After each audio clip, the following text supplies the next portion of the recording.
Hi guys, welcome back to another coding tutorial. My name is Alan and today I'm going to teach you how to use Flexbox CSS.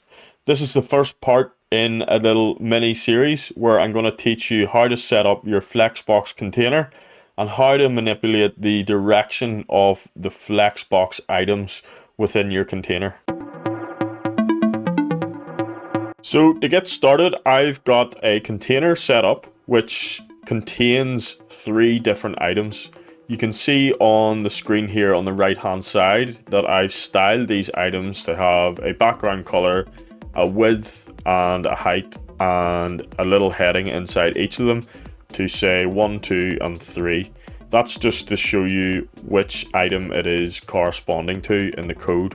So we can see item 1 here, and item 2 and item 3. Now by default the div tags and the div elements will display as block level elements, so they'll stack on top of each other. However, using Flexbox CSS we can enable HTML elements and divs or any other sort of block level element to display in a different direction or a different way on the display. So using our div container and div items within the container, we can easily create responsive layouts in columns or rows which will be vertical or horizontally laid out. So if I show you my style, at the minute I have a style on the item class which is just a background color, a height, a width and a margin, as well as the item heading just to give it some color and make the font size a little bit bigger.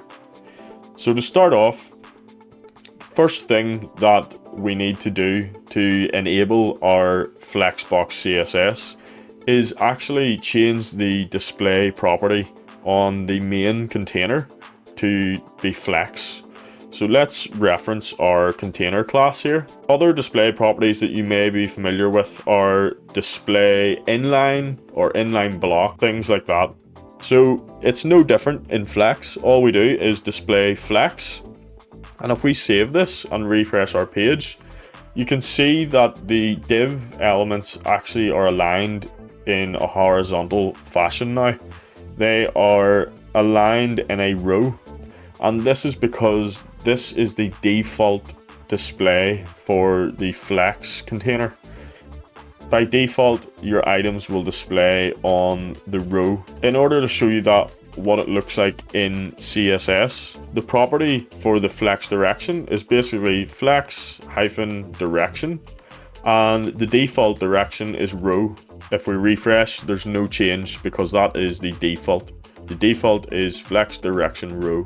The other important flex direction that we can use is the column, and if we refresh that, you can see that the div elements now are stacked on top of each other in columns. There's two other flex directions. One is the row reverse, and if we save that and refresh, you can see that there's two different changes here. So number one, the container flex direction has changed from the start to the end of the main containing div. So you can see that the first item is now starting at the end of the main container, and as well as that, the items are now reversed. So instead of displaying as 1, 2, 3 in a left to right fashion, they are now displayed, if we read left to right, they are displayed as 3, 2, 1.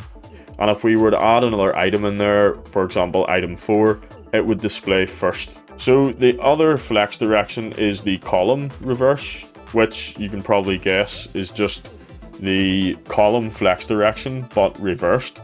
So in this CSS property value, you can see that the first item, if we read top to bottom, the first item is item 3, and that's because the items inside our flex container have been reversed. So they now display as 3, 2 and 1. So this is the first part of the Flexbox CSS, how to understand it quite easily. Some good benefits of using Flexbox CSS include being able to create responsive layouts. So whenever you hit a certain width on a page, you could then display your elements in a column layout. Whereas if you have a bigger screen, for example a desktop or a laptop, then you could just display them in a row fashion.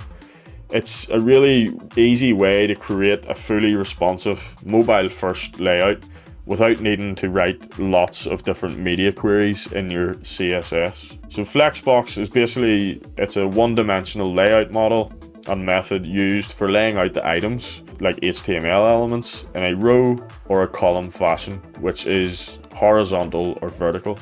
And I've just shown you the first main property that you need, which is the flex direction property and the display flex to enable the flex on the container. In the next part, we're going to look at the justify content property, which allows you to justify items within your flex container to be, for example, centered or at the start or at the end, etc. So look out for that part.